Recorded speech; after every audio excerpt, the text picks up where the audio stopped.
Salam, hər vaxtınız xeyir olsun. Gəlin bugün sizinlə bir neçə tarix şəxsiyyətin oxşar cəhətlərini xatırlayaq. Gəlin ilk öncə ilə o zəhləm getmiş Stalin və Mao Sezodundan başlayaq. Hər ikisi kommunist diktatorası qurmuşdu. Hər ikisi mədəni inqilab və repressiya siyasəti həyata keçirmişlər. İkinci, Hitler və Stalin.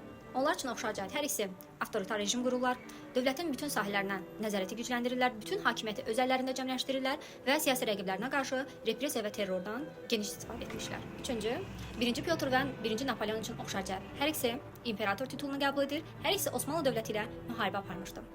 Bəs Osmanlı dövləti ilə müharibə aparan Azərbaycan hökmdarlarından kimləri tanıyırsınız? 4. Fransa kralı 4-cü Yaraşıqlı Filip və İngiltərə kralı 2-ci Henrix. Hər ikisi yeni vergilər təyin etmişlər, hər ikisi kral hakimiyyətini gücləndirmişlər. 5.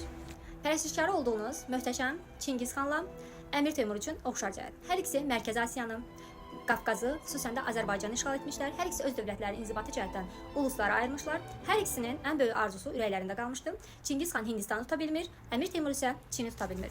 6. Frank imperatoru Böyük Karlı ilə Alban hökmdarı Cavanşir üçün oxşar cəhət.